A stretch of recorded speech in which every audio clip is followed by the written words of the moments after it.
Okay, good morning, folks, and welcome to today's managers meeting. It is being recorded. It will be on the LCAS website, as will the presentations. And we've got a couple of very relevant things today. Much of the talk at the moment is around the Employment Rights Bill, and these are areas which affect that bill. We can't cover the ERB in one hit because it's so big.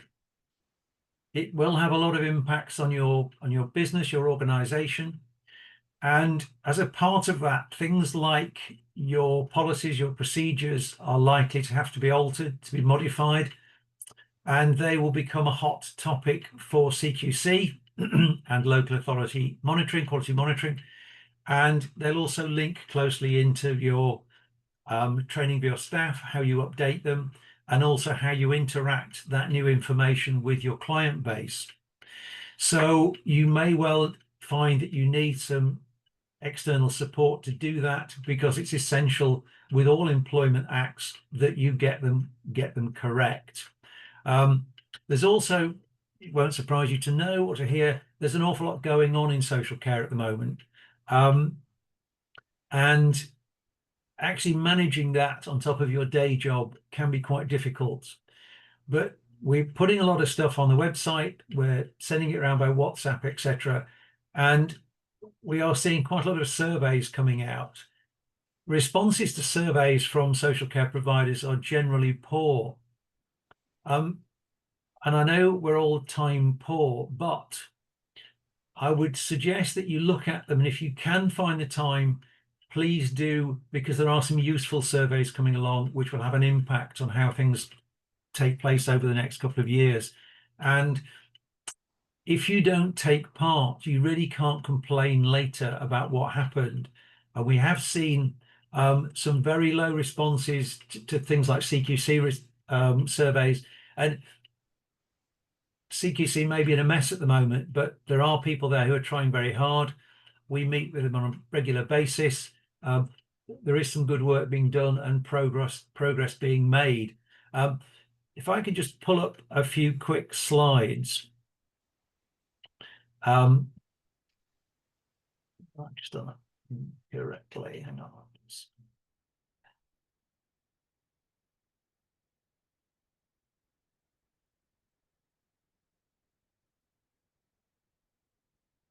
Are those on the screen, Dudley?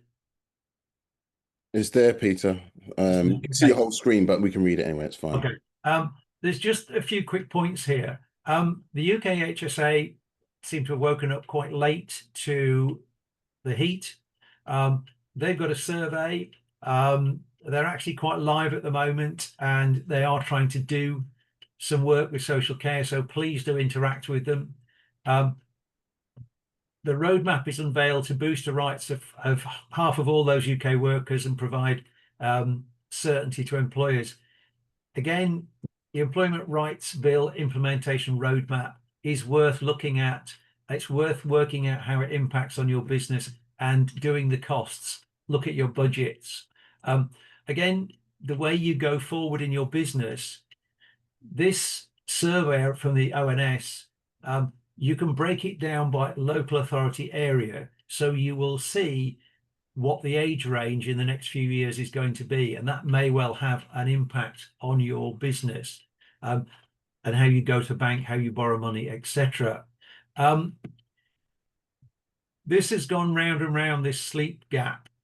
Now, it is linked into things like falls, into susceptibility, and how people are managed in care homes, rotas, etc.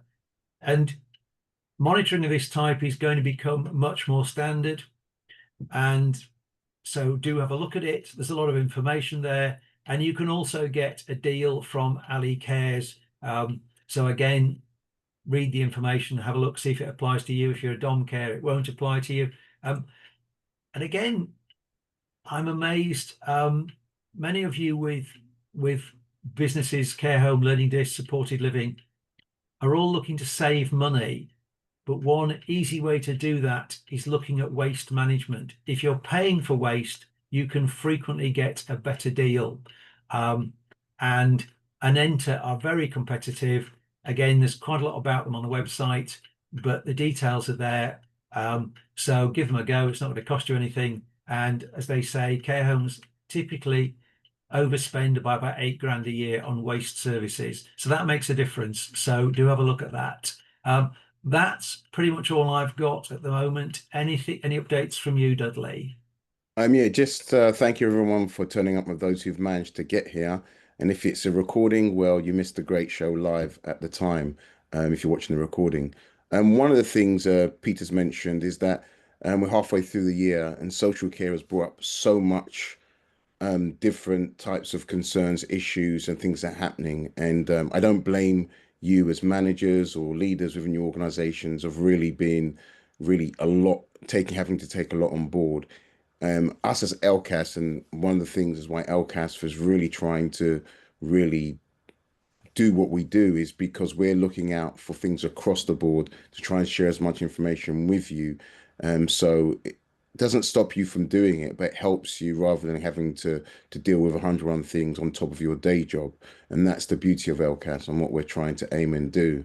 I'm so happy it's July, partly for one reason. We're talking about the Employment Rights Bill. Well, we're talking about the well-being of staff. At LCAS, we've had such a full-on year that I think we're happy enough to not have a meeting in August, but we will be still working in the background, because the well-being, not just of yourselves, but of us, where it's overloaded, is important. So making sure we looking after your staff is going to be one of the things and one of the themes going into that part of the year. So having something in place is hugely important.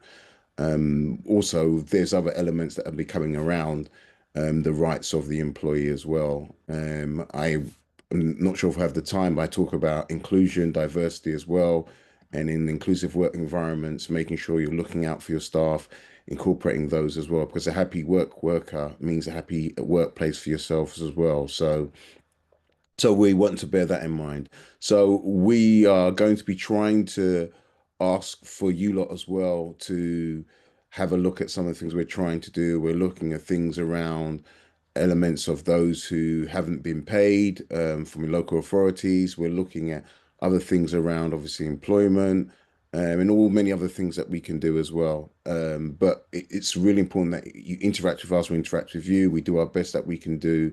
And if there's anything that's really pressing, because we've been getting calls as well, do let us know. One thing I'm finding, in the beauty of having a network like this, is that you're probably not the only, if you've experienced it, it's probably someone else who's experiencing it. And so as a group, we're able to put something together, either via your local authority, ICB, or to CQC as a whole. Either Peter or myself, we'll be trying our best to do that. So in numbers, you are a lot stronger. So please do utilize what we try and do, speak to another, but do come to us and we'll see what we can do as well as a whole. So thank you very much. And really, I think really coming and listening to things like this is really important, because it's just forewarning you and getting yourself in place for what's going to happen, because from September through to December, it's going to be very quick. So now is the time to try and prepare as much as you can before that time kicks in. And outside of that, thank you very much. And I will leave people to enjoy the rest of the session. Peter? Thanks, Dudley. Just one quick point before we move on to Flora Neville. The recording of the webinars we ran on the 24th and the 25th of June are on the website. The 24th had a presentation from the GLAA. Now, unfortunately, their actual presentation didn't work, but the recording of what Paul went through is there. And we also have Nishil Patel, the lawyer from BWV, his presentation on sponsored and migrant workers. So that presentation is on the website. It may well answer questions from a legal viewpoint on sponsored displaced migrant workers that Dudley and myself cannot. And also his contact details are there. So if you've got an area to discuss that isn't covered in the slides or the recording, by all means drop Nishil an email or give him a call and he will help you out. They'll give you a bit of time free, before they move on to charging. Okay, having said that, I'd like to formally welcome Flora Neville from Citation, who's got some very useful slides, which I will pull up whilst Flora introduces herself. Thanks, Flora. Thank you very much, Peter, and thank you once again for inviting us to join you this morning. Morgan was also hoping to be here, but unfortunately his plans have changed. But I know you probably know Morgan anyway as well. So what we want to talk about this morning, and as Peter so rightly said, there's so much going on just now. The employment rights bill is huge, but we're just going to take a tiny dip in here to looking at mental health at work, because obviously we know the importance of it and why it has to be such a focus for everybody at the moment. And I would also like to say firstly is thank you to all of you guys for the amazing job you do, and don't forget about your own mental health as well, because I think as quite often as managers and employers, you're thinking about everybody else before yourself. So please don't forget about your own mental health, because you are important as everybody else. So don't forget yourself, because I think we're all pretty good at forgetting ourselves. If I can ask you to move that on, Peter, or am I able to?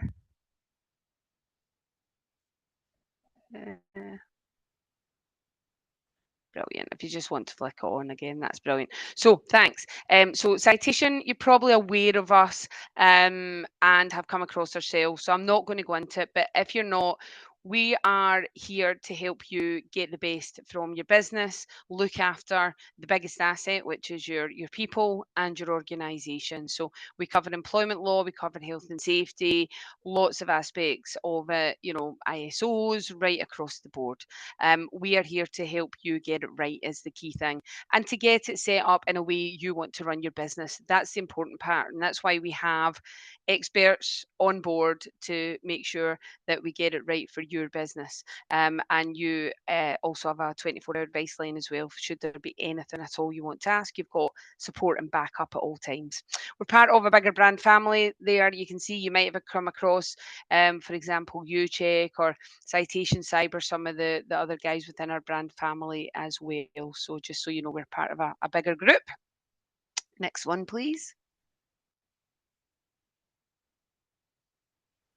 So what do we mean by mental health then? So the World Health Organization defines a healthy mental state as a state of well-being in which every individual realizes his or her own potential, can cope with the normal stresses of life, can work productively and fruitfully, and is able to make a contribution to his or her community. So people staying in positive mental health is the key. And that means that people need to realize their full potential, cope with the pressures of life, work productively, have positive relationships, and make good choices. Now, that's it all is absolutely correct. We all understand that, but you've got to make that happen and ensure that it does. And you can have a really positive impact on lots of those things and people's mental health in the workplace. And engaging with people realizing their full potential, engagement, knowing how valuable they are, communication, all these kind of things come in as a real basic. And I would always ask people to look at how does that work in your organization right now. What do you do around and about mental health right now? How important is mental health in your business at the moment? So looking at that, again, the engagement with your team, ask them how do you feel about mental health in our organization? How do we recognize it? Can we improve what we do? Is there different ways? Engage with them. That is the first step, and they'll give you ideas themselves to know what they can do. Next one. Thanks, Peter. So contributors to poor mental health at work and at home, and we know there are lots. This is only a very small amount of contributors. Working hours, working in extreme weather. Peter there was just talking about the whole heat thing, obviously, which is it can be very debilitating when there's extreme weather conditions. Relationships, chronic pain due to physical injuries, ill health, competitive culture, money worries. So there's many things that can contribute to somebody having poor mental health, and that can always impact them in home and at work. And it's recognising these, being mindful of them, I think is important. Recognising when somebody is maybe struggling or has some challenges, and looking at ways as well that you can impact that. So things like working hours, working in extreme weather, you know, what are the water cooler facilities, fans, you know, those kind of things, make it all, you know, more bearable, and workable. So again, looking at what the contributors are and what you can have an impact on and breaking that down. And again, asking your team, you know, what are the biggest challenges? What do you think are the biggest contributors to poor mental health? And what can we do about that is the important thing. Thanks, Peter.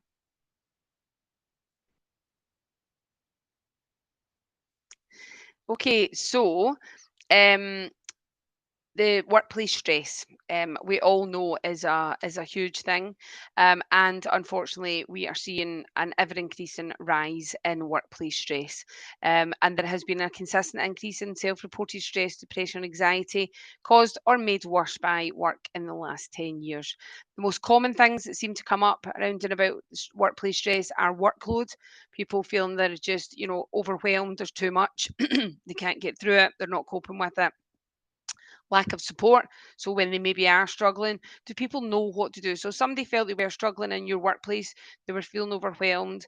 What support do you have in place? What would they do? And again, go and ask your team what they do. Don't just assume you know what they would do. Ask your team what they would do. And that'll give you an idea there whether there's enough support in place. You know, do you have people like mental health first aiders? Do you have just an area where people can go and have a glass of water and breathe for 5 minutes, and you know, all these kind of things, none of which are massively expensive, complicated, but they can go a long way to assisting that support that you have in the workplace. Because there's no point in saying I'll take away all stress, because that's impossible, and everybody deals with stress differently. Everybody thinks, you know, finds different things stressful at different times, days, weeks, whatever. So you can't remove it all, but what you want to do is remove as much as you can, but also have that support there for people, so they feel that when they are feeling a bit stressed or overwhelmed, then there is some kind of support there for them. Violence, threats, or bullying, which seem to come up time and time again, unfortunately. And you know, you need to have an absolute zero tolerance on that for obvious reasons. Thanks, Peter. So, what are your health and safety obligations then as an employer? Well, you have an obligation now. I'm pretty confident you will have seen or heard of all these management of health and safety regulations, Health and Safety at Work Act, Health and Safety Consultation with Employees Regulations, and First Aid Approved Code of Practice. I can't say that this morning. So you need to, as an employer, identify and assess the risks to workers' health and well-being, including the potential for stress and any control measures necessary to control it. And each element of that, so even though there is not a direct piece of legislation around about stress or mental health or any of the rest of it, in each of these, it mentions your obligation as an employer to look after the health and well-being of your employees. So you need to have that. The key thing is your employees are the biggest asset in your organization. Without them, you cannot run your business. So you need to look after that asset, and make sure that you keep that asset as you know, in the best mental health and well-being you possibly can do. So again, it's about looking at how then can you do that. Thanks, Peter.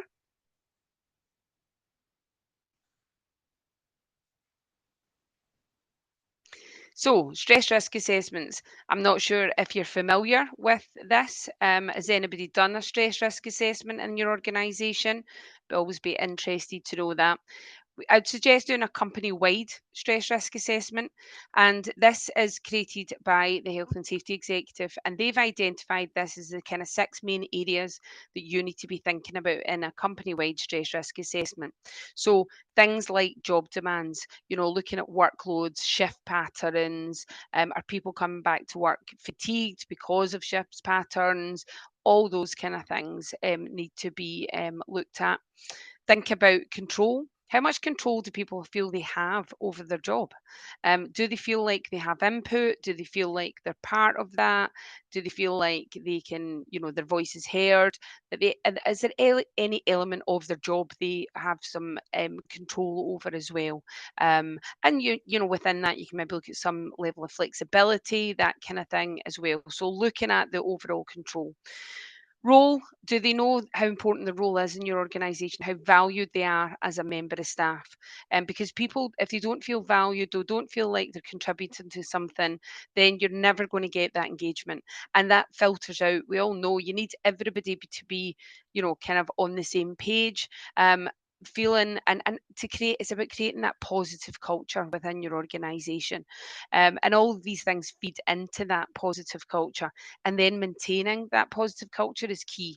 And people feeling like they are making a significant contribution, they are valued in the business, they understand how important their role is in the business, I think is absolutely fundamental. But also you need to make sure that that's from top to bottom, and everybody's roles respected as well within the organisation. Support, we've just talked about. So what support is available? What support tools do you have there? Could you look at more? Could you look at different ones? And sometimes you need to be a wee bit creative with these kind of things as well. But looking at what support is there and what is available, relationships, and that's relationships with the organisation, relationships within departments, relationships with line managers, staff, supervisors, whoever. Look at all those relationships within the organisation. Again, it's about having positive, respectful relationships within an organisation, I think is the key thing. And within that as well, I'm looking at what kind of training do you do with people as well. So about, unconscious bias or discrimination or harassment training, sexual harassment training, because we're now going on to talk about all of that, given that, that's one of the new areas of the Employment Rights Bill. So all these kind of things have an impact on relationships. And last one there is change. Now, everybody doesn't react well to change. Some people, really embrace change, but a lot of time people feel change is quite concerning. It's a worry. It adds to the stress because they're concerned that maybe somebody else is going to take their job, or a computerized system is going to do some of their job, or whatever that change may be. Again, I think the key here is about communicating across the board about change and the advantages of it. I think a lot of the time it's how you present that change to people.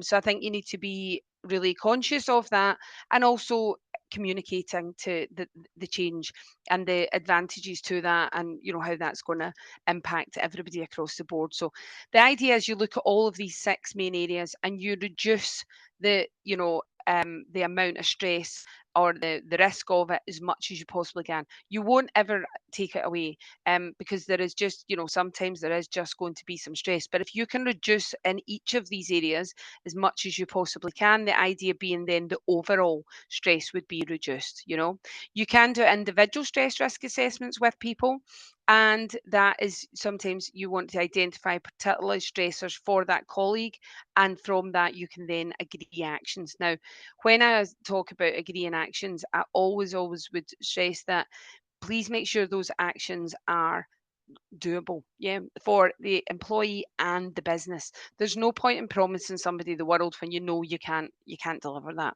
So be realistic about it, make an action plan together, and doing things like a stress bucket exercise. Don't know if MD's ever used any of them, but they are good tools if somebody is feeling overwhelmed, and somebody says there's nothing worse than somebody saying to you, "What's wrong?"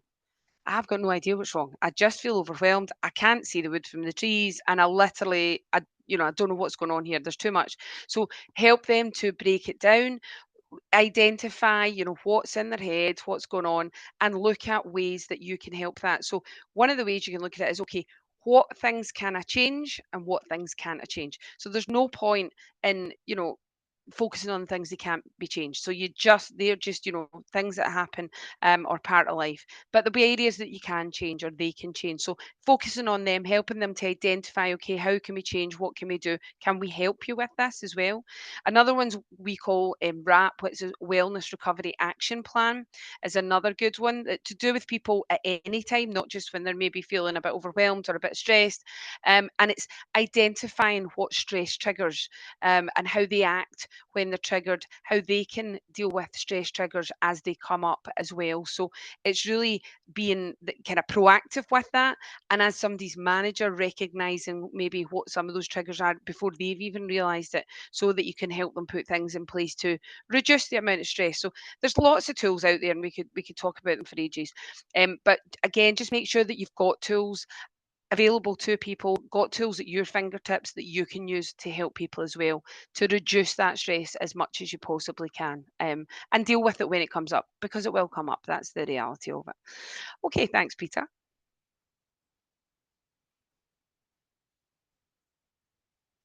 So mental health should be a business priority, and we know that. It reduces staff turnover now. I know right now recruiting is not fun for anybody. It's so challenging, so difficult. So if you can reduce the turnover, then you know that is absolutely key. I'm pretty confident for everybody. Reducing sickness absence. Again, absence can be difficult to manage. We're dealing with human beings. You're going to have sickness. It's going to happen. But managing that effectively is absolutely the key thing. And, you know, if I came and had a chat with everybody right now individually and said, okay, how do you manage absence? Is there anything you could do better, differently?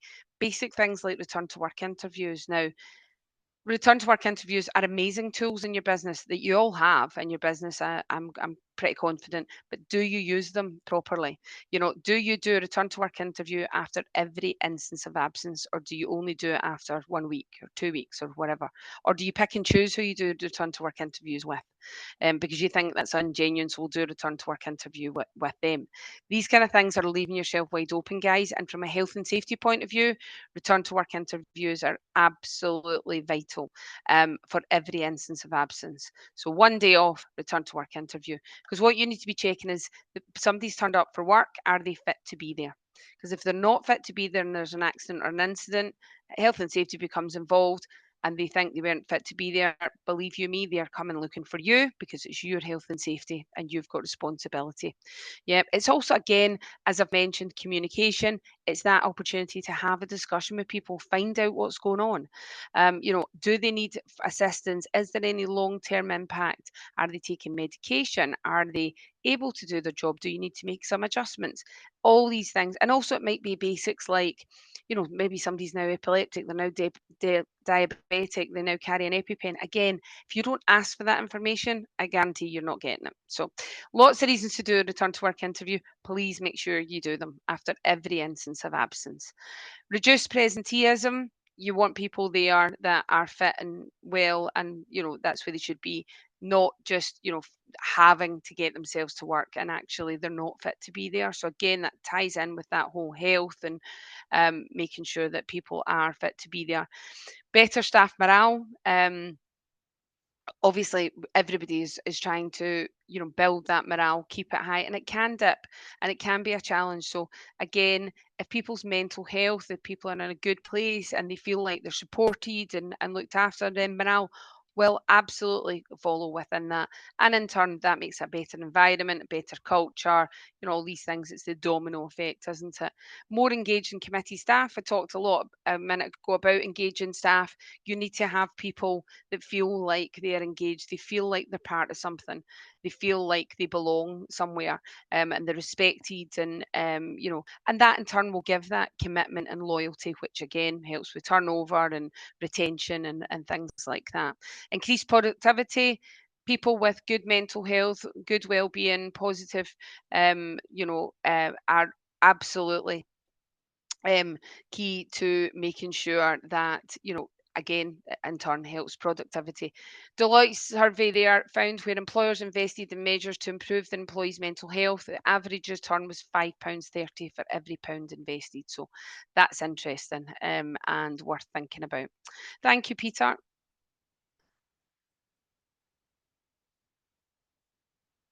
So culture is where it starts, and I've touched a bit on culture. You need to have the right culture in place, because if you don't, none of your efforts will are likely to stick. They're not gonna, they're just going to go through that. Awareness and raising campaigns, training are the most cost-effective and easy to implement intervention. Again, I mentioned that training.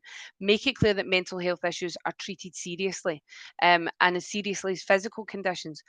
Remove that stigma. Are people comfortable and confident phoning up and saying my mental health's not great, or I'm having a day where I feel overwhelmed, or whatever it might be? But, and so often people are happy to phone up and say I've got a sore ankle, but they're not happy to phone up and say that they've got some mental health issue. So we need to be open, honest, remove the stigma, and that's your job to do that as an employer. Having those awareness campaigns, and positively focusing on promoting well-being. Train your managers and employees on how to recognise signs for each other and them in themselves, so that you're recognizing them before they become a bigger issue. Focus on open and honest communication, and ensure that at all times it is within your culture is the key thing. One-to-one time with managers as well. It's about building that trust, isn't it? And again, there's trust and respect that we're all we need to have. Thanks, Peter. Take practical steps to support wellbeing and engagement. Monitor employee engagement to see how people are feeling. Have a follow-up action plan.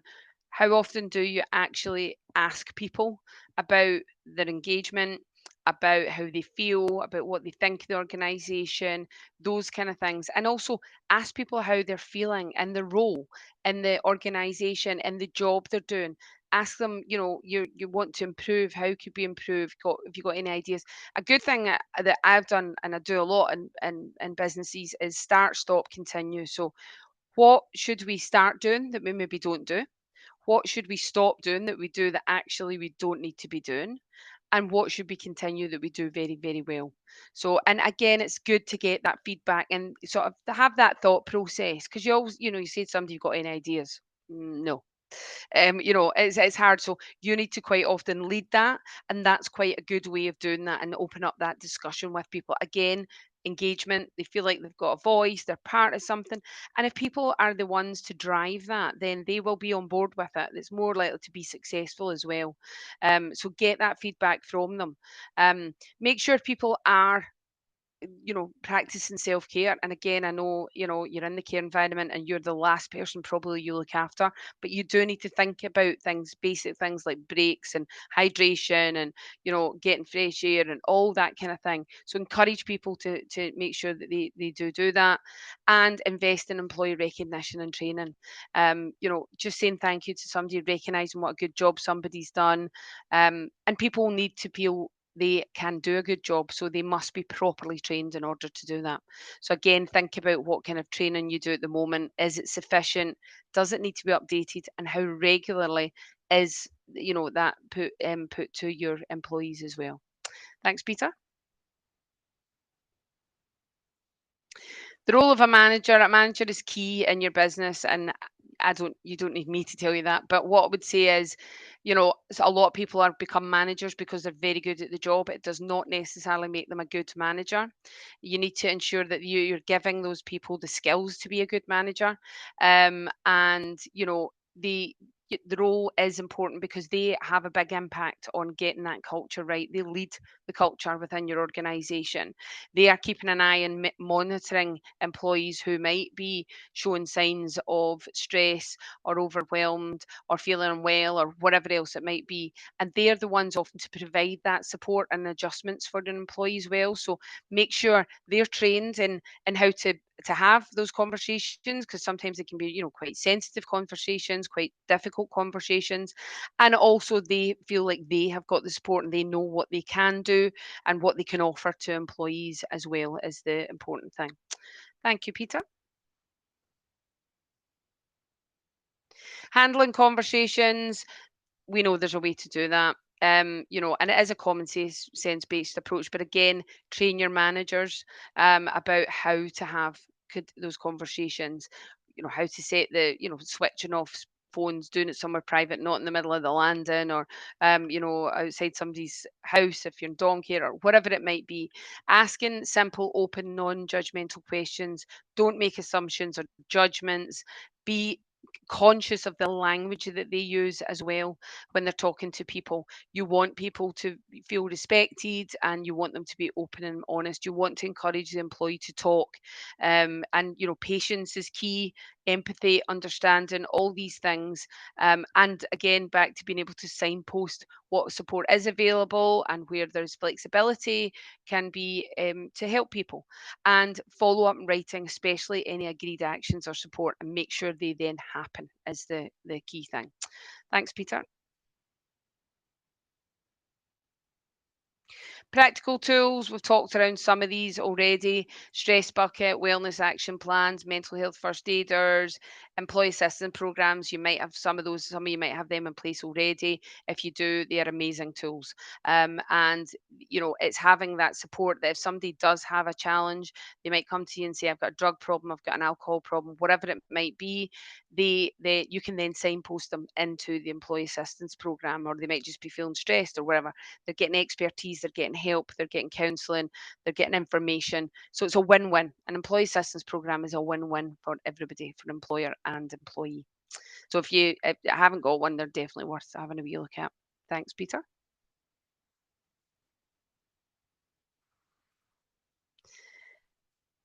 Employment law risks, obviously, you need to be conscious of discrimination and obviously disability, which is a physical or mental impairment, which has a long-term and substantial adverse effect on the employee's ability to carry out normal day-to-day activities.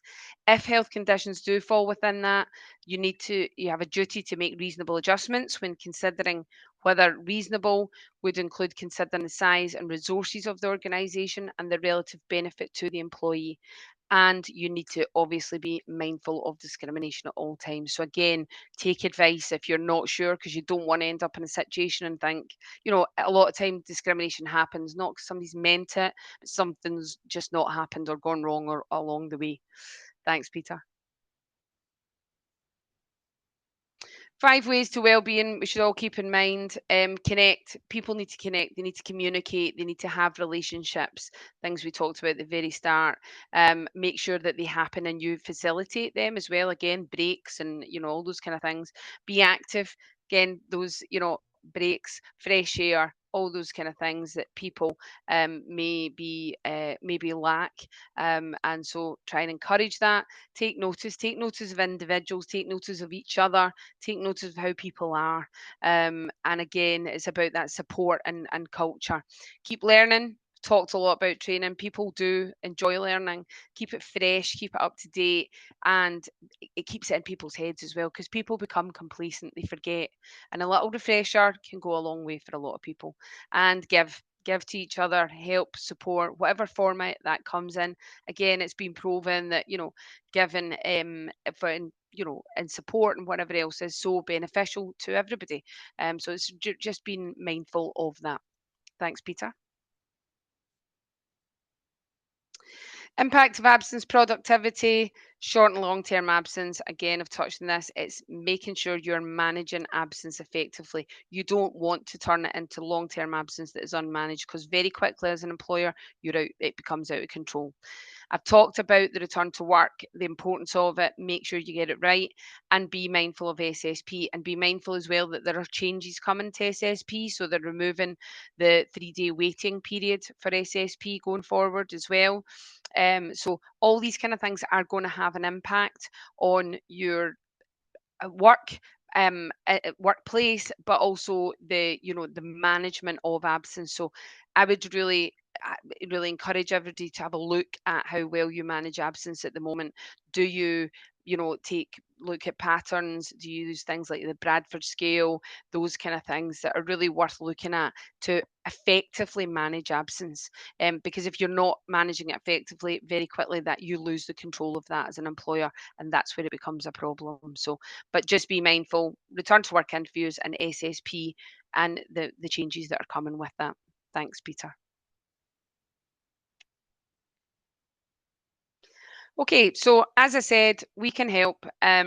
Depends on what your needs are, and we can work that out with you to see what that need is, and whether it's employment law, whether it's health and safety, whether it's both. You get the system to go with it as well, which is fantastic. From an absence, holiday, rota management, it's all there. The training's there. People can do. I can't remember the amount in e-learning online, but it's hundreds of e-learning courses online, which are fantastic. So you can, people can do them at any time from their mobile, from, a laptop, whatever else as well. So just pushing all that out to staff, managing all that from one platform is for a massive time saving tool, but also the peace of mind to know you're compliant, you've got the right things in place, and also to have that support as well, so that if you have got any concerns, there is somebody there at the end of a phone 24/7 to help you, even if it's a basic about what is, when does this change, or when does this change. And I think that's going to be the biggest thing going forward. How do we do this, how does this change, and what does it mean to me is the important thing. Thanks, Peter. We're here to, help you. By engaging with us, you are less likely to be 92 times less likely to receive a tribunal claim, 72% less likely to have an accident work. Lots of stats there, but it is very much about making it the best it can be for you to run the best business you possibly can, whilst managing all the aspects of it as employment law and health and safety you need to. So, and like Peter said there at the beginning, the Employment Rights Bill is huge. So there's lots going to happen going forward. Thank you, Peter. That's it. That's just a testimonial from somebody who really likes her services a lot, and uses lots of aspects of her services. So I think it's always important to hear from somebody who actually uses it and finds a benefit to it. And that's me, I think. Thanks, Peter. If you do need anything further from ourselves, please feel free to scan the QR code, or email us at seminars@citation.co.uk. Just have a chat, find out a bit more. No obligation, but more than happy if we can help in some way, because we do appreciate how challenging the industry is for you guys, and there's so much going on. It's not just the Employment Rights Bill. I appreciate, there's so many other things going on as well. So if we can help you in some way, then please do reach out. And thank you. Great. Fantastic, Flora. My apologies to those of you who seem to have had some problems actually logging in today. We're not entirely sure why. You just love a technical problem. But I'm pleased that those of you, I can see 1 or 2 people that contacted me have now got in. So great. Thank you. Apologies again. And questions for Flora. I can't believe everyone's stunned into silence. Too much information. I and everyone's always shy. I'm always always have to be the one that always asks questions. So don't worry. Here's some I made earlier, or some people have spoken to me earlier. You spoke about mental health and well-being. I think one of the things that is that people obviously do their things like supervision. They always sometimes forget that the mental health side of things is important. It's a time to check in with your staff to see how they are and what they're doing.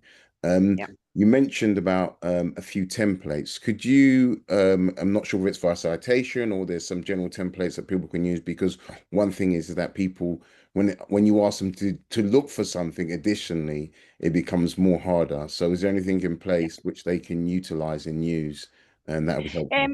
Yeah, let me have a wee look, and I'll see if there's some guides we can even pop over. We'll get that popped over, and you can send it out to all the guys. Because yeah, I mean, some of the templates I talked about, things like the stress bucket exercise and stuff like that.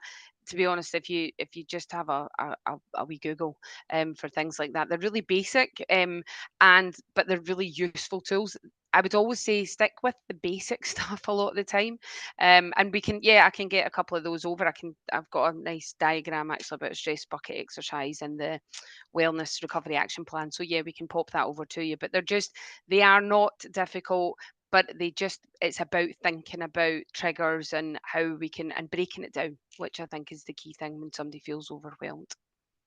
Thank you for that. Just before we go into the next question, part 2 on there, you mentioned the Employment Rights Bill that's going to be really looking at the workplace as a whole for employers as well and for the employees. What things in place, is there anything specific around aligned with well-being and mental health at all in regards to employment right and bill? Whoops. So sorry, do you mean with anything specific within the Yes, indeed. Yeah, there's not really the SSP thing. All of it, I think, well, definitely you need to think about it from a mental health and wellbeing point of view, because you're looking at people's contracts, and as I said right at the beginning, things like change of things like that as well, that has an impact on wellbeing, and they've not really put much specifics in about that, but from an employer's point of view, you need to think of the impact that is going to have, because there are going to be changes, there is legislation and things that you're going to have to comply with. You're going to have to look at how contracts are set up in the business, because they are trying to very much move away from 0 hours contracts. There is a myth that they are completely banning them. Not, but again, you're starting to look at shift patterns and all these kind of things. So all of those things will always have an impact. So you do need to look at it as a whole as you're bringing in those changes and you're trying to comply with all the bits that are coming. Look at what the impact that's going to have. Your SSP as well. All of these things will automatically have an impact on your team. Okay, thanks for that, Flora. There were a couple of questions in the chat. I think they're probably similar to a certain extent. So one is, do we return to work after staff comes back from holiday? So I'm not sure of the clarity of that. I think maybe just doing a return to work. No, that a return to work interview is only after absence. So if somebody's been off on holiday, that's a planned holiday, all the rest of it, the return to work, that's absolutely fine. It's what you're looking at in your return to work is, are you fit to be there? Because you've been off, you've told me you've been off. So why were you off? Are you taking medication? Are there any other impact that we should know about? Are there any long-term effects? Are there any adjustments we maybe need to make in the workplace? So return to work just for absence, but it's after every instance of absence, whether that's 1 day, 1 week, 1 month, whatever. Every time somebody is absent, you do return to work. Document it, you both sign it, copy in the employee file. Okay. Hi, so Flora. Go on, sorry, go on. Yes, sorry, you Yeah. want to go ahead. Yeah, I have one question. Like for mental health for the employee, normally we do mental health assessment for our service user only. Yeah. And then for mental health, to know about our employee, do we need to have assessment form? And how frequently do we need to do that for our staff? I'd be careful calling it a mental health assessment, because that in itself might cause a bit of angst among people. What you don't want to create something and say, right, we're now assessing your mental health and assessing whether you're fit to do the job, and that in itself kind of grows arms and legs. So I engaging with them and saying we want to do some mental health surveillance or something like that, and make sure you're presenting it to them in a way that this is about focusing on you. We want to make your mental health the best it can be. We want to support you with your mental health, and we recognise that people's mental health changes. So I think the word assessment is probably not the right word for it. But yeah, engaging, absolutely, and saying to people, let's and you can make up a kind of basic sort of, again, that wellness recovery action plan is actually quite a good way of doing that. So I'll make sure I ping that over to, or get somebody to send that over to Peter, that he can send that out to you guys, because it kind of looks at, when your mental health changes, do you, how do you react? Can we support you? What's the support? So all that kind of thing is there.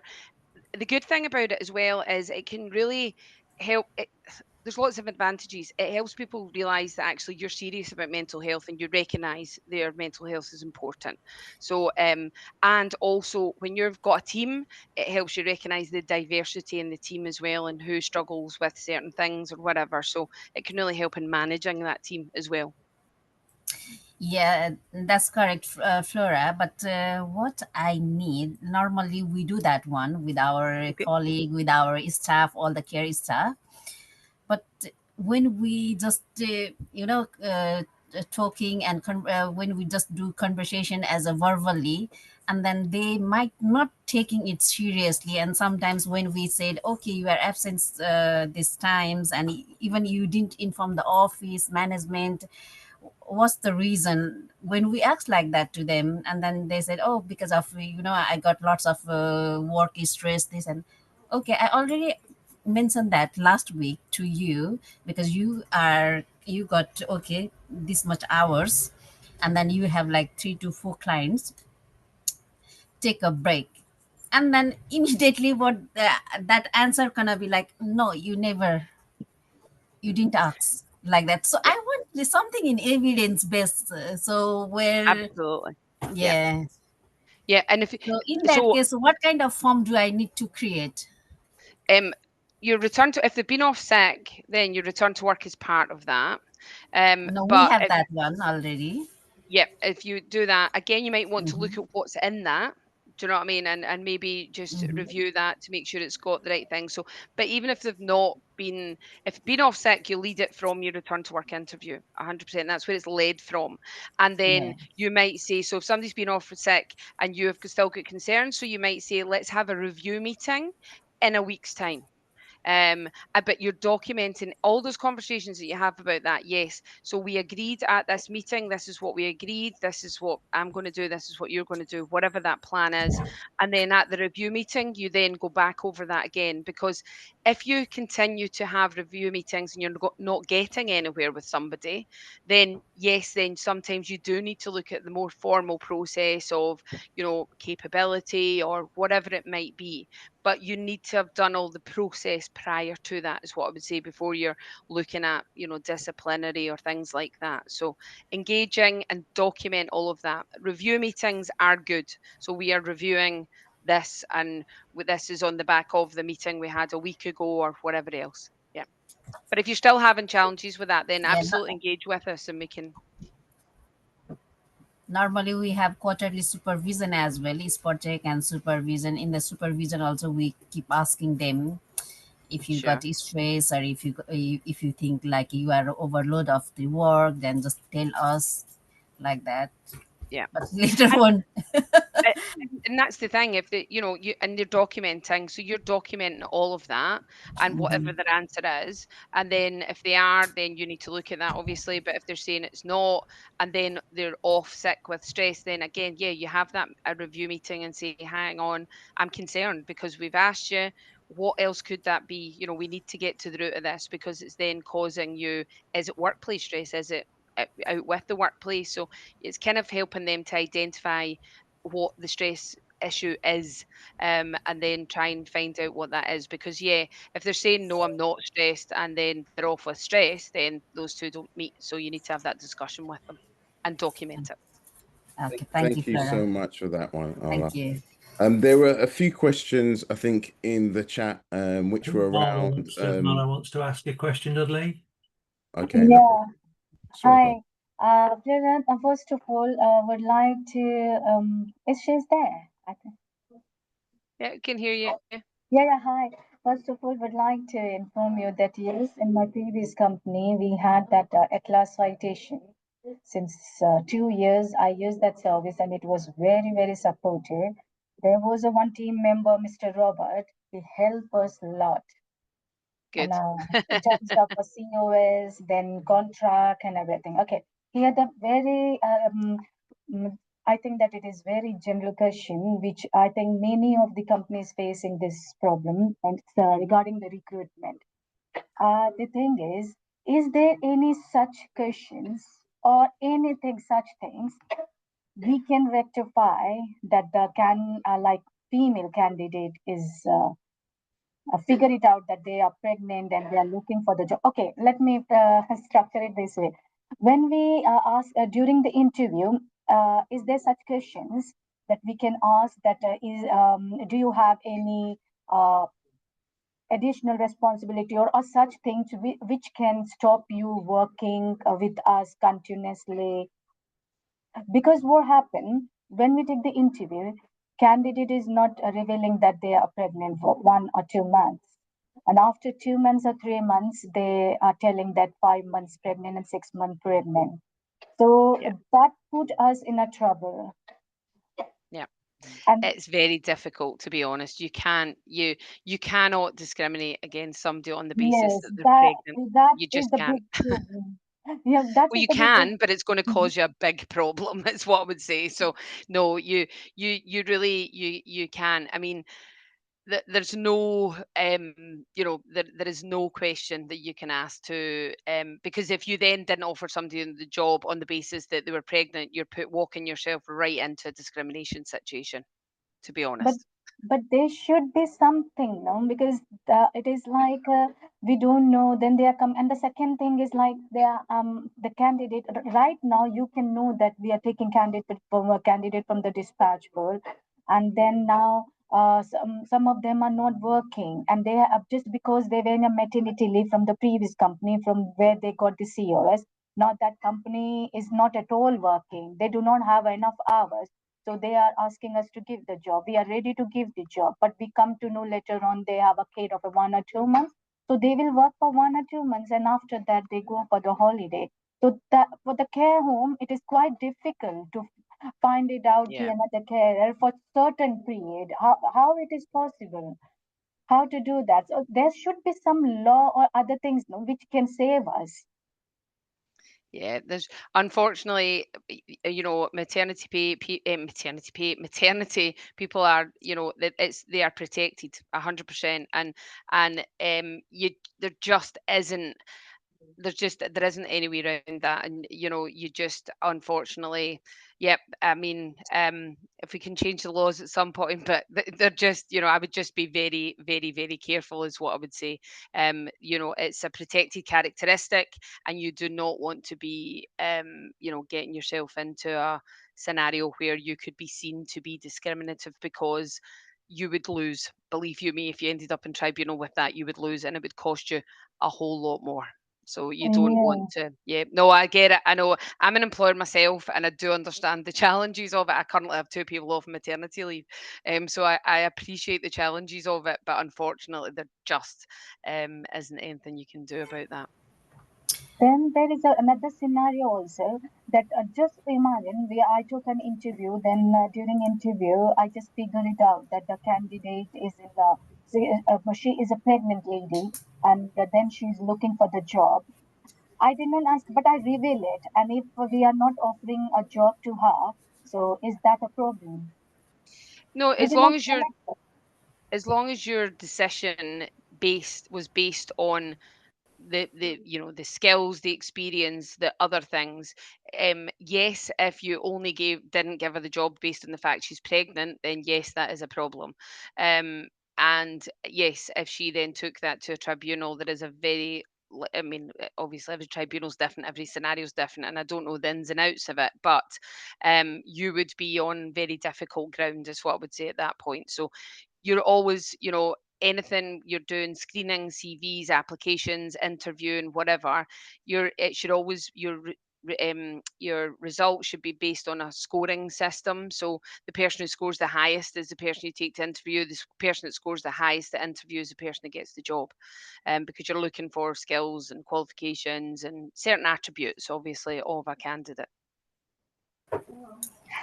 This is very, very difficult situation. I can explain you. The candidate is a 7 month pregnant, interviewed, everything is okay.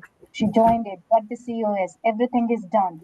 Now the next month she is going for the maternity leave. So what the company will do then?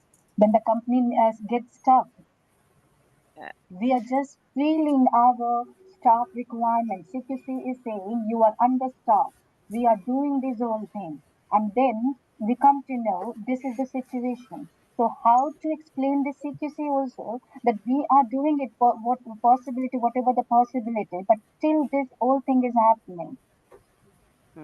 I mean, I would say, Sorry. thanks. I think, Flora, I think it's mine. I think it's important that everyone is going to have different situations that's going to occur within the organization. I think there will be, if we all have individual cases which the slight differences is going to occur. I mean, I was going to ask Flora as well, and as we have a lot of displaced workers, international recruits, it's just thinking about how we would adjust as well, thinking of certain questions that we have in place around their mental health, their well-being. Would be another sort of the question I want to put in there. I think it's important in regards to elements around maternity leave and maternity pay as well. And I think as it being protected characteristics, as Flora said, I think it's an area that you have to really follow the law and the legal precedents on it.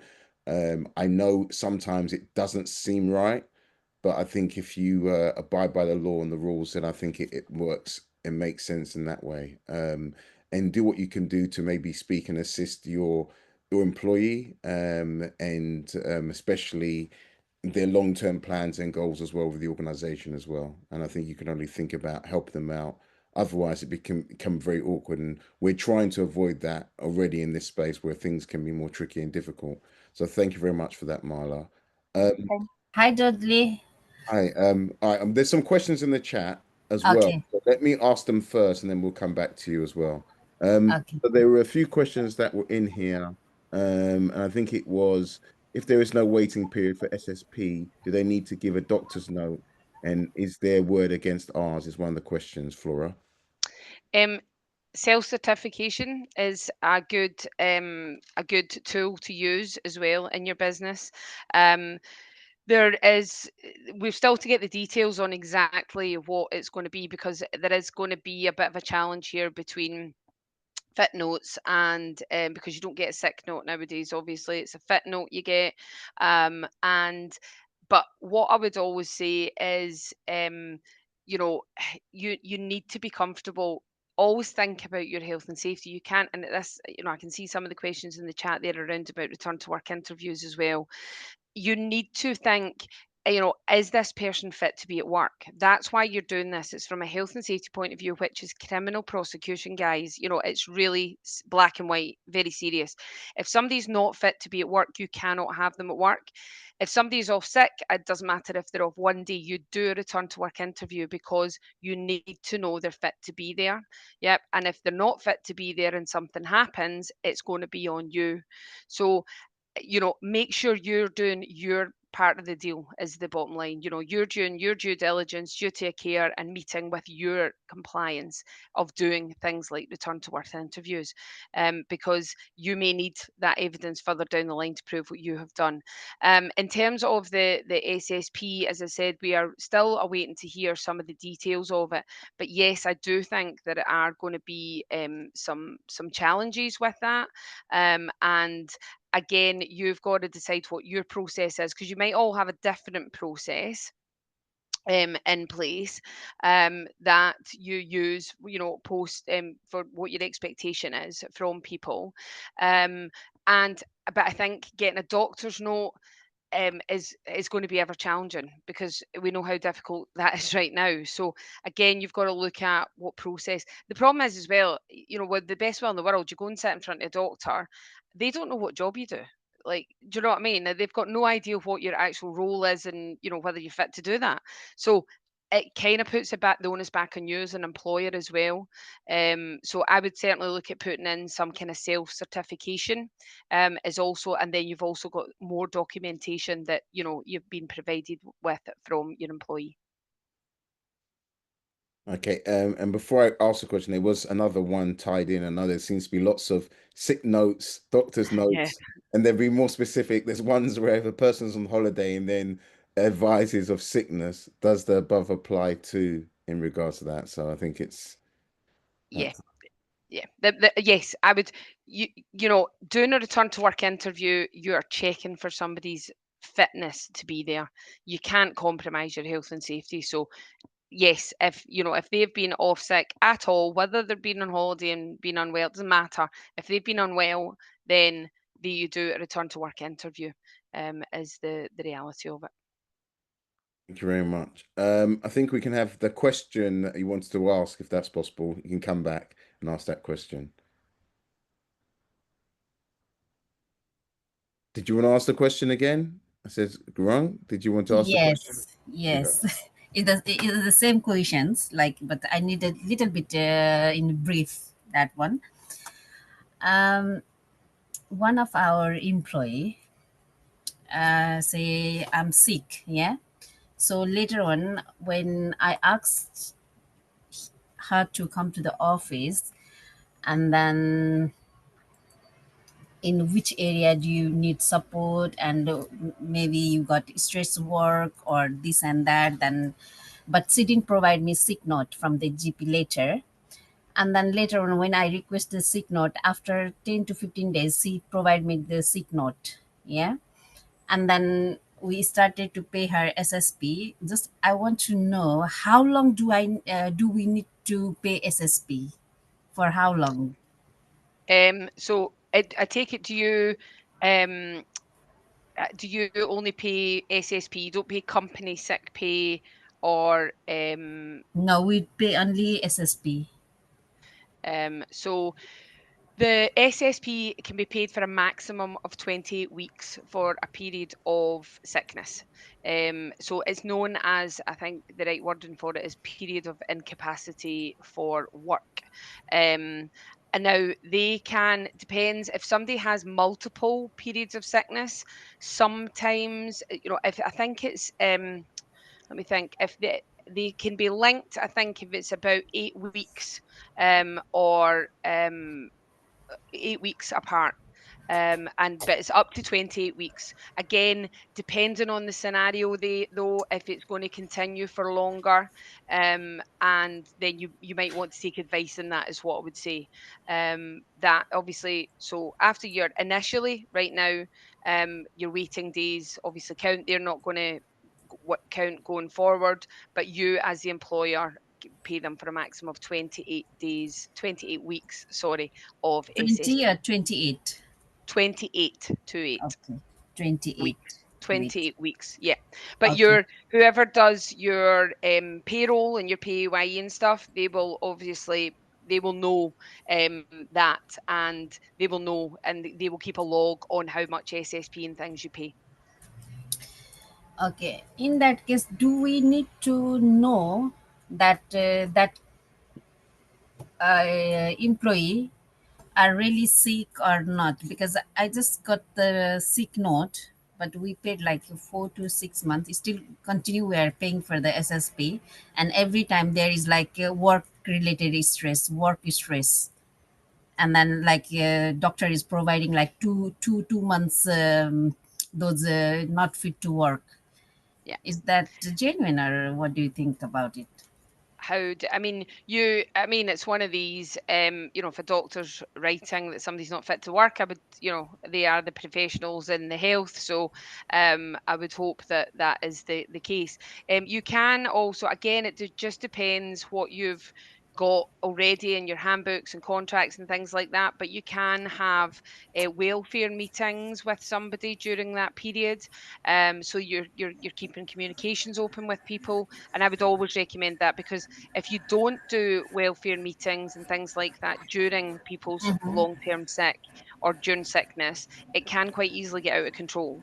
So, yep, I would recommend doing welfare meetings. Again, how you do them, where you do them, you need to be careful. So, that is something that you definitely can be doing. And again, depending on what you've got in your contracts and your handbooks at the moment, what you can sometimes involve like occupational health, but it depends what your policy is and what you've said. So without seeing that and without knowing what you've already said you can do or you will do, or what your policy is, then it depends very much on Sorry, that. Flora.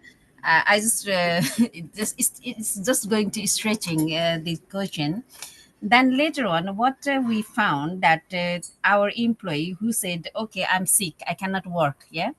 Then later on, what I found that she moved to another company, but she is still getting SSP from our side, and she is a registered manager over there. So in that case, how it's work?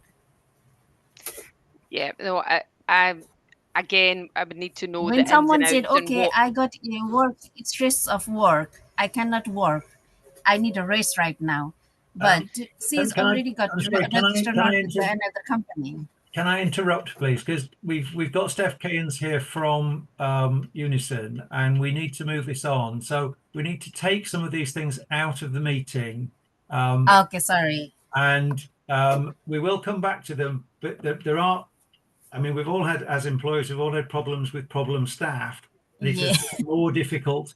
In the good old days when people got on your nerves and you just sacked them and that was it, gone. You can't do that because there were too many times when people got sacked for the wrong reasons. But if there are a couple of questions, and there's an interesting one in the chat, but we could spend the next hour discussing that simple question. Well, it's not a simple question, but Flora, there are several things we will come back to you. And one, just before we move on to Steph, I make the very, very useful point. You mentioned organizational culture a number of times. Organizational culture is a key phrase used by CQC time and time again. They link it into effective training, not just training, but effective documented training. And there was also a mention of employee benefit schemes. Now, that with the Employment Rights Bill is going to become a big issue. And we have local authorities that have said to us, we will expect everybody to have an employee benefit scheme. So these are all areas that as employers, as businesses, you need to look very carefully at. We'll obviously, as we get information, we will pass it on to you. But there are some things that are going to have to happen. And I think a lot of employees are not going to be very happy about some of those. But that's the way it is. Before you go to Steph, Peter, just very quickly, Yeah. I think one of the things, and especially just from a citations point of view, there's one thing to have the documentation, which is really important, and keeping up with the law, which is slightly different for every case is going to be individual. So you work within the parameters of your documentation and your law and your policies. However, you also have to address each case individually. So always remember that, because even though we've got Flora and Citation here, Citation will give you the overview of certain things, but it can't cover every eventuality. And that is where you probably may have to speak further to the likes of a Flora or someone else, where you'll give them more in depth of the situation scenario. Otherwise, you will be struggling. If you say, well, Citation said this, and why didn't it fit in this? And I think you've got to be very mindful of every case in itself. Do look into it as well as your own policies as well. And I think this is where something like having Unison on board may well be very useful. There's a good link. Flora, your information, you're going to share the slides, and I've got the slides. We're obviously linked with you, Flora, so you'll get the questions, and any details we'll probably be able to an email or something like that. We'll go forward from there, if that makes sense, Flora. But great. Perfect. Yeah. Thanks for having me as ever, guys. Good to see you. Great. Take care. Bye. Thank you.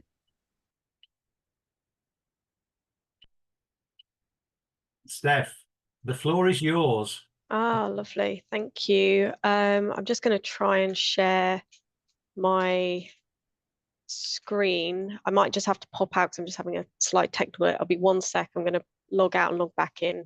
1 second. Just while Steph is doing that, just to mention training, please use LDSS. If you haven't got the details of LDSS, we will put them back on the website again. If you don't use the funding from the government on LDSS, you will lose it, because they have said that there's only they put in the same amount for this financial year as last year, even though it wasn't used. But if it's not all used this year, they will cut it down next year. The view of the DHSS is people complain about not having funding for training, but then they don't use what's available. So LDSS is there for your use. Please do use it. Steph. Yeah, Steph should be back in the room, so I'm not sure. Yeah, I'm back. Hello. Struggling to share my. Do you want to send them on? If you email them on to me or to Dudley, then maybe we can. Yeah, that would be good, because for some reason it's not letting me. We now are finding that certain systems are blocking by whether it's on purpose or not when trying to do things with Zoom or stuff like that, as opposed to Teams, which I'm sure you're used to as well. So if you send it on to Peter or myself, and hopefully we should be able to share it, it should be fine. Okay, that would be great.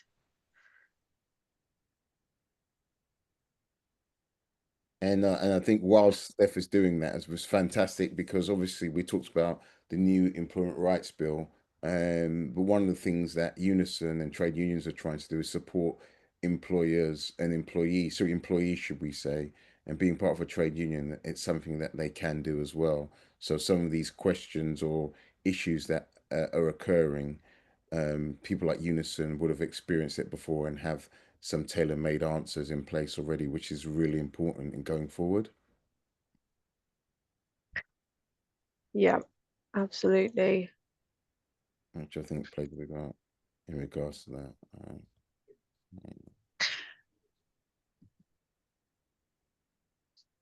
You should be able to upload them, because as co-host that should allow you, but have you emailed them on? Just doing it. Just doing it now. I've got 2 emails for you, Dudley. Is it the LCAS one?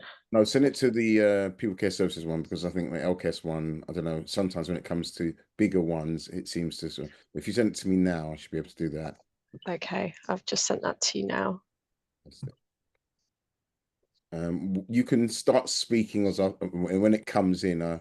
I'll get to hear them, but just give an overview. Yeah, okay, perfect. So hello everyone, my name is Steph Kearns and I am the social care lead for Unison Greater London. Really good to meet you all. I've spoken here before, but there's been quite a lot of developments since I last attended this meeting. So I'm going to provide a bit of an update on what's going on politically, how Unison is involved in that, give you hopefully a sort of a union perspective, because I know you've already had a few different takes and perspectives on what the changes are and how that's going to impact on social care and people who work in social care. But hopefully me sort of giving a bit of a union point of view will explain why some of these changes are happening and what they will mean for you and your team. Next slide, please. Okay, so I'm going to cover a bit about the Employment Rights Bill. I think it's already been covered today, but just speaking specifically about some of the key aspects, including the changes to the current trade union law, and how that will impact on employers in social care, talking a little about the adult social care negotiating body, the fair pay agreement, and as always, how Unison supports individual members, but also works in partnership and our services. Thank you. Next slide. So just a little overview. We have 1.3 million members in the UK.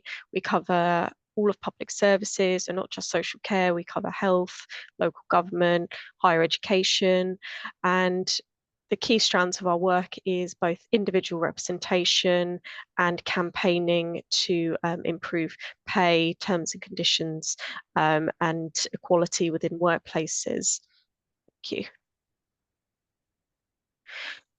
So just to give some context of why it's so important that unions are supported to do the work that we do, and why the current Labour government is putting the role of unions at the forefront of some of their plans, is because of our huge contribution to both workplaces, lives, and also the wider society and economy.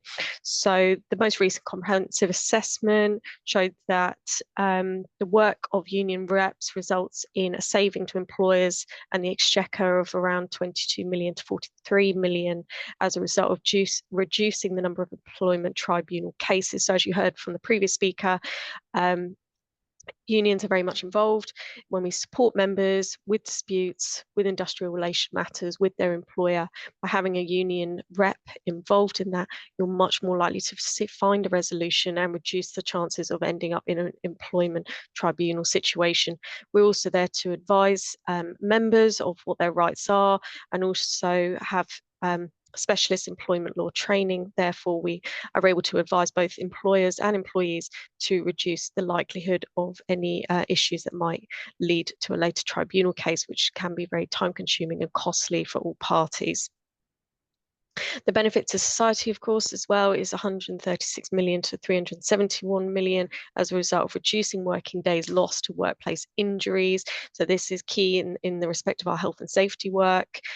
And also the benefit to society of reducing work-related illnesses, costing around 45 to 207 million as well. So there is real material benefits and a contribution of what unions do and how it benefits workers, workplaces, and the wider economy. Next slide. So the Employment Rights Bill will repeal the great majority of the Trade Unions Act that was brought in by the previous government in 2016, introduce a fair pay agreement in social care, and introduce the adult social care negotiating body for England. Next slide. So some of the key points to be aware of in this Employment Rights Bill: individual rights, strengthening flexible working, changes to 0 hours contracts. And what this may look like in reality is that workers will have to be paid if shifts are cancelled at short notice. It means that employers will need to be offering permanent contracts to staff if they work regular hours. So we see quite often people on 0 hours contracts who work the same hours every single week, every single month, and should be offered a permanent contract because they regularly work the same sorts of hours. So sometimes the way that 0 hours contracts are used is not appropriate, and if members and workers understood the benefit of having those guaranteed hours, guaranteed pay, then it's going to result in them feeling happier and having, guaranteed work, guaranteed hours, able to plan their lives, because we know that a lot of members say that the uncertainty of not knowing when they'll work, how much they're going to work, and how much money they're going to make causes a lot of anxiety and stress. So that's some of the motivation around addressing the issues around 0 hours contracts. Sick pay from the first day you're ill. Again, this might sound like something that's going to cost employers more, but the clear benefits of paying people from the first day of sick means reducing absenteeism and reducing the risk of transmitting infectious diseases, and also means that workers are less likely to have accidents in the workplace because they're not coming into work when they're sick. Bereavement leave widened to close family members. This, again, a common issue we come across, especially with members who are international workers who may need to go back to their home country for bereavement. So some of this is going to be extended. Improvements in pregnancy and maternity rights, and new day one rights to parental and paternity leave as well. Collective rights that will help our members include access to recognition and support from unions, improved facility time, protection from detriment for dismissal when taking industrial action, improved collective redundancy provisions, and a new Fair Work agency to help enforce rights and resolve disputes. So that's kind of a bit of an overview. I'm going to go into a little bit more detail on what that will look like. Thank you. So the Adult Social Care Negotiating Body. So currently there's been no pre-existing law on sectoral agreements within social care. Historically, the bargaining power of care workers has been very low, partly because of low unionisation rates. So the Resolution Foundation estimates union membership to be as low as 20% for frontline care workers, quite shocking when you compare it to similar front-facing roles such as in the NHS or in local government or the police. So we're seeing lower rates of unionisation, so therefore lower bargaining rights. Where across the economy, obviously, it's much higher. This has contributed to limited action on pay and terms and conditions within the sector. The new body will permit sectoral bargaining, which will empower workers and unions to negotiate pay, terms and conditions for all social care workers, and will operate under a new bespoke legal framework, which applies to the negotiating body and provides for sector-wide agreements. It's the first of its kind. It will be a completely new piece of bespoke legislation, and it will apply to all employers and those working within social care. Next slide. So the Fair Pay Agreement, the introduction of this legal framework will uplift pay for social care workers that will be enforced by the Secretary of State. So Unison continues to be heavily engaged in these discussions with government regarding the delivery of the Fair Pay Agreement in social care. We sit on the Department of Health and Social Care Working Group and all of the task and finish groups, which are discussing the scope, makeup, of the negotiating process and agreement. And this group will eventually produce proposals to go to public consultation ahead of implementation. So Unison is heavily involved in this. Unison has also successfully argued for a new stream of work on trade union access to the workforce in social care. And the public consultation document is now in its advanced stages of drafting. So we will have news on that very soon. So to give a little bit of context, because I'm sure not everybody here is familiar with working with trade unions and how we operate. So just to give a little bit of context of what our partnership working will look like. So recognition agreements is a formal agreement between an employer and a trade union where the employer acknowledges the union's right to represent and negotiate on behalf of members, particularly regarding terms and conditions of employment. This agreement will establish a framework where collective bargaining and consultation and ensure a structured approach to industrial relations. So unlike consultations, which are already statutory for a lot of employment processes, such as collective redundancies, a recognition agreement, which allows for collective bargaining, discussing changes to pay or terms and conditions, is something that has to be done through a recognition agreement. The collective bargaining, employers will consult with the unions on proposed changes to pay in terms and conditions, and therefore ensure workers have a voice and are able to contribute to negotiations in a meaningful way.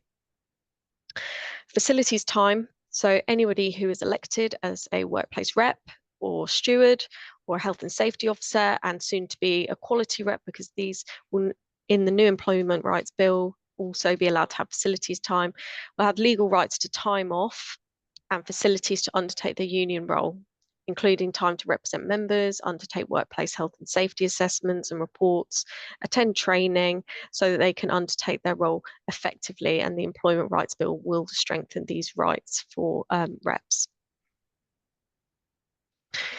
So where it currently stands is employers do not have to inform their staff that they have the right to be in a trade union, although they do have the right. It's not a legal duty. So the Employment Rights Bill will set out a legal duty now for employers to inform their workers about their right to trade union membership, requiring them to provide workers a written statement. This might be in their statement of particulars or their contract of employment, outlining their right to join a trade union, and inform all workers of this on a prescribed basis. Of course, members have and will always be protected from any form of victimisation or discrimination because of their trade union membership or involvement. Access. So the current there is no current right of access for trade unions who don't have a recognition agreement in place with an employer. This is going to be changing. The Employment Rights Bill will make it easier for unions to access workplaces for the purposes of union activities and organising. So currently unions will make a request to an employer and say, can we come and visit your workplace? We'd like to speak to your staff about being in the union or about, something that's going on, and employers were able to say no. this will be changing. So of course we will still look to seek access informally and with agreement with the employer, but if the employer refuses, we will be able to apply to the Central Arbitration Committee to have enforced access. So we will be able to gain access where it has previously been denied. And recognition, it will also make it easier for unions to gain statutory recognition with an employer, whereas before we had to have quite a high density of members in order to achieve recognition. So we normally try to reach an agreement with an employer amicably. If that can't be done, again, we apply to the Central Arbitration Committee to force the employer to recognise us for the purposes of collective bargaining. Now, the threshold for that will be much lower, and if the employer refuses, we can apply to the CAC and enforce that much more easily. So as always, the sorts of individual representation that unions offer is supporting members through grievance procedures, disciplinaries, capability and performance, sickness and health meetings, redundancies and restructures. The benefit of having the union there is that it means that member is able to be supported throughout that process. These processes can be very stressful. A lot of members tend to go off sick when they're going through any of these types of processes. So by having a union involved, you ensure that that member is supported, fully understands the process, and you find the best possible resolution with the support of the union in that process. Our legal services, again, one of our key benefits, we always say to our members that they can access our legal services, which are provided by Thompson Solicitors, who offer specialist employment law advice, personal injury, criminal law representation. So sometimes, unfortunately, things do happen in workplaces where the police end up involved and there's been a criminal offence. So through Unison, members are able to access free criminal law representation through our solicitors as well. They can also access free legal advice about any non-work related issue and discounts on wills and conveyancing. So the legal services really are second to none and will save members an awful lot of money should they need that. We also offer discounts on things like travel, motoring, wellbeing, including health and dental. We all know how expensive dental care is, and so some of these benefits are there to save members money and are always provided through very well vetted providers. Slide. There for you. Another key benefit, especially because we have so many international workers now in social care who are unable to access public funds. So there for you is our own charity, which provides financial support to members.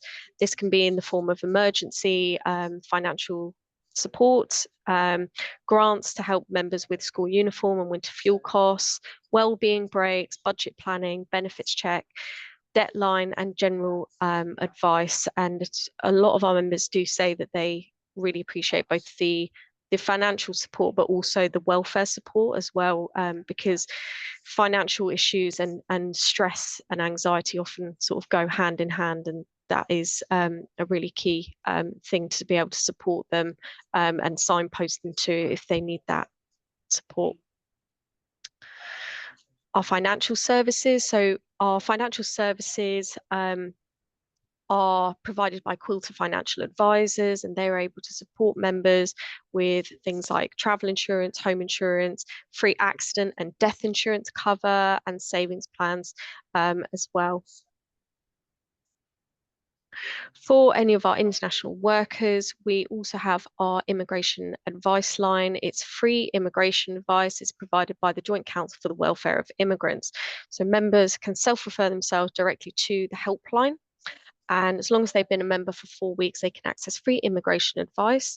This could be in the form of initial advice around visa queries or sponsorship queries. But if they need a specialist immigration legal advice as well, we have solicitors on hand that are able to offer that kind of advice as well and save individuals an awful lot of money and an awful lot of stress when trying to navigate the world of the home office, which I unfortunately have had to do a few times myself, and it's a bit of a minefield. So having that specialist kind of support is really key. And members who identify as an international worker can join our network and get regular updates. Recently, the immigration white paper, we provided all of our international workers with updates on what that will mean for them, their indefinite leave to remain, and what they need to do or what they should expect from that latest piece of information. So as things are always changing, we recommend that members join the network, and then they can get updates and access specialist advice if they need it. We're also running a campaign around fixing the current health and social care visa. As you know, that route is going to be closing, and there is going to be no further recruitment overseas for social care. But there is still a large pool of people already here, many of whom have been displaced, as Dudley mentioned. So what will now be happening is that employers will have to recruit from the existing pool of displaced workers that are already here. But what Unison is campaigning for is to decouple the existing sponsorship relationship from employers and make it a centralized system to make it easier for people who are on a sponsorship to move to different employers. This has come as a result of a lot of complaints and concerns raised by members. We did a survey that revealed that more than a third said they've been threatened with dismissal and with a risk of deportation. More than 100 of our respondents said they've paid between £5,000 and £20,000 in illegal fees for their sponsorship role, and more than 4 in 10 have said they've experienced racism. So it's really quite a bleak picture out there, and we feel that giving members more power to choose where they work, to be able to move freely and find an employer that does treat them fairly and with respect, is going to be a really positive step forward in addressing this. So we're asking our members to write to their MP on this.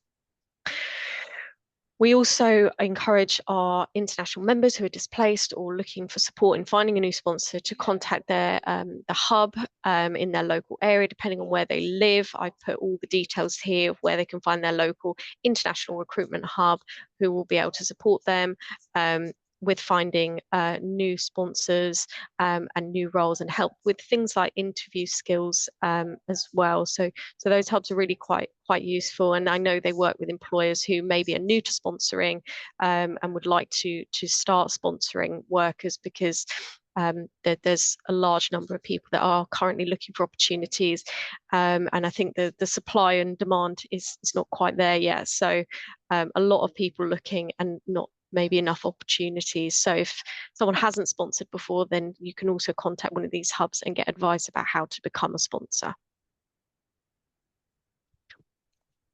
Our Unison College is our training and learning platform that offers free training and learning for members. Some of our popular courses include neurodiversity awareness, menopause awareness, Excel for beginners, which I was told by our learning team that is actually the most popular courses.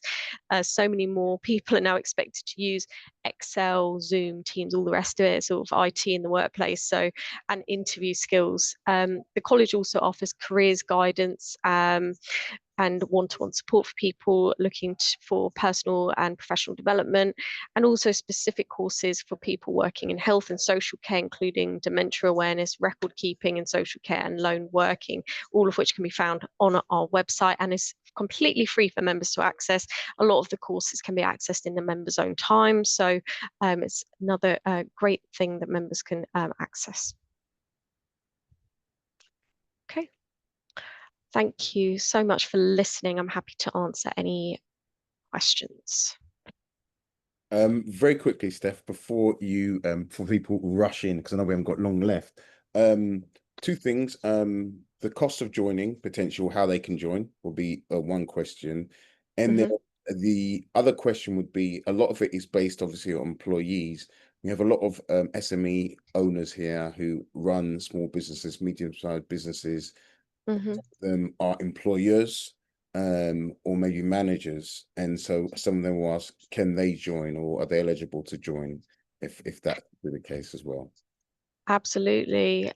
So anybody can join. We do have a specialist department called Managers in Partnership, which deals with managers within Unison as well. So, and of course, we're also very mindful around conflict of interest, and making sure that people are being represented fairly and neutrally by different people. So absolutely. And so the reason why I asked that, and then this is probably something that we're going to be taking forward in one of our future meetings with LCAS, and something that I'm having to look at, is that a lot of providers have worked and cared for their service users and clients and dealing with local authorities. And what we're getting is that a lot of them are still owed money as a result of not being paid for the work they've done. So some people have not been paid for maybe a year, or some people even more than 2 years. So there seems to be an ongoing theme at the moment with providers who haven't been paid by local authorities, and I'm not sure. I'm getting it, and it seems to be we're going to be able to speak to various providers on regarding how many have experienced that. And I think a lot of it would be, where would that sit, and whether if Unison as a board may be able to help with that as well, like one of the questions. I mean, what I would suggest with that, so depending on where your organisation is within London and which local authority it is, every single local authority within London will have a Unison branch within it. So Unison is one of the recognised trade unions across all of the local government authorities within London. So want to remember, I would say contact your local Unison branch, which will be connected with your local authority, because a lot of those reps will sit on panels and will have regular meetings with HR, with leaders of that local authority. And so if there are issues, they can raise them on behalf of providers. So we can strengthen that link, but there needs to be that we need to open that communication essentially. Thank you so much. I'm not sure, hopefully if there's any more questions, there's the chat as well, you can use it. We'll be sharing the slides from Steph as well. Any other information you want from us in regards to that, it's very possible. I have a question. Go ahead, Nadeem. So, Steph, thanks for the presentation, and it's a very employee-centric presentation. Yeah, and we are a social care provider, and the problem we have is local authorities, especially in domiciliary care, they rank us not based on quality, but based on price. Now, I can't comment on other people, how they operate their business, but for the price, I mean, if ADAS, I don't know if you're aware of ADAS, they have a recommendation on what the minimum price should be for providing social care. And if that is cut by 25, 30% by our competitors, or even more, then, and yet all these employee rights are coming in place. You have to understand, from an employee's point of view, we are taking the burden. We'll eventually close down. And I understand that this government's stance is more on employee rights. But the problem is SMEs like us, who are dictated by social services, are just worried about how much it's going to cost them. We have the budget, or we don't have the budget to provide care for your mom or dad or grandparents and so on. So where do you stand on that? And how do we even though we try to have a meeting with the councillors, they don't want to hear, because they say, well, XYZ can do it. It's their business model. You should look at your business model.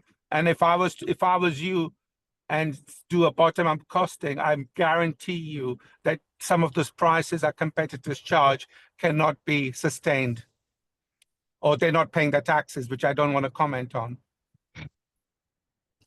Thanks, Nadeem. Yeah, I think, you make really, pertinent points, things that we are absolutely aware of.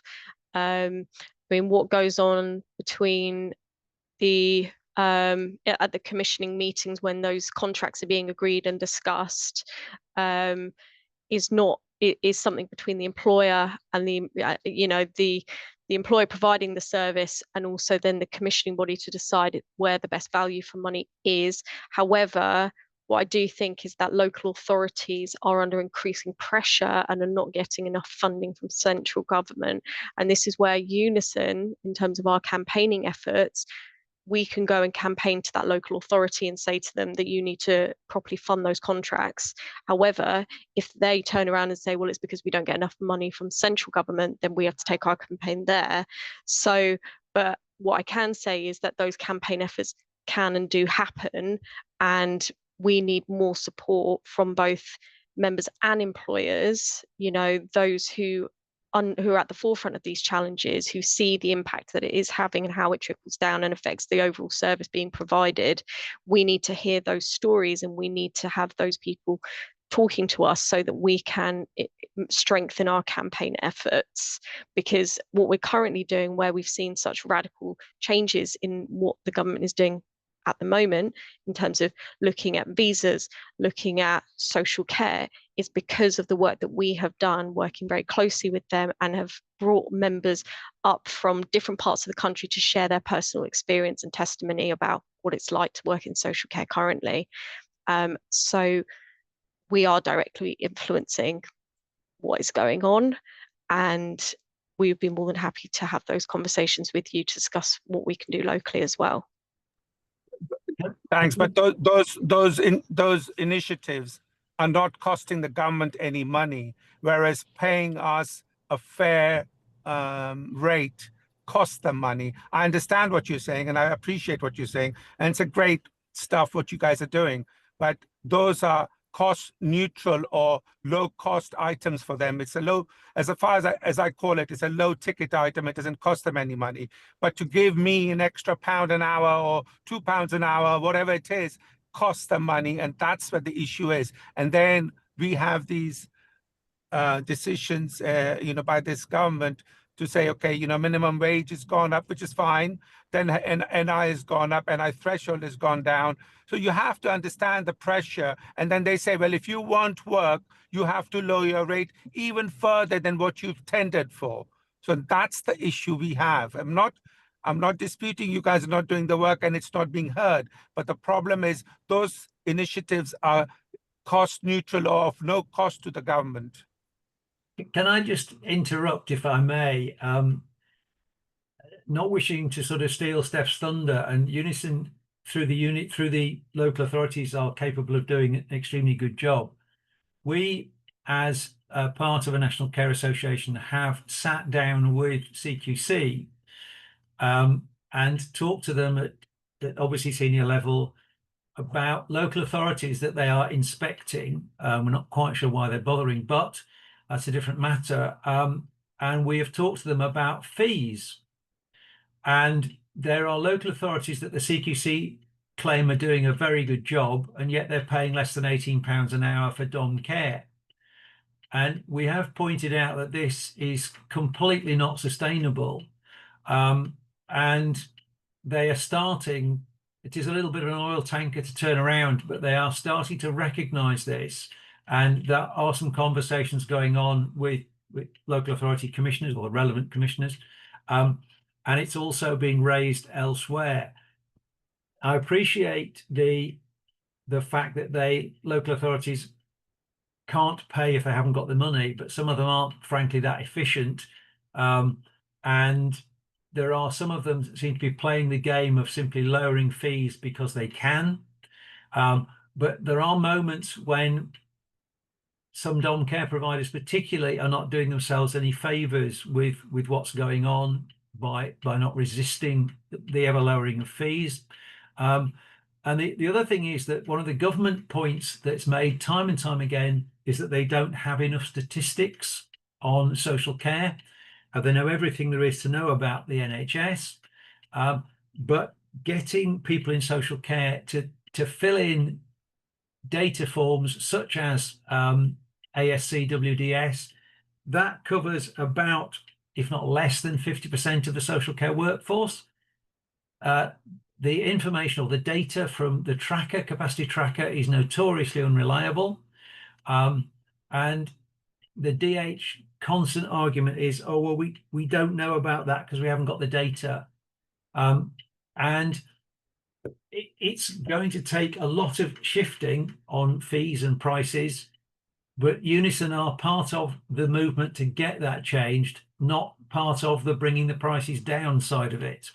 And we are looking to run an event with partly about working with local authorities, but rest assured there are things going on in the background, and we as a group of care associations, as providers, Nadeem, you're very welcome to talk to us. We find it a struggle to get providers to actually tell us exactly what they are being paid and to evidence that, so that we can go back to people and say, you need to do something about this. We don't go along and say, well, Nadeem said.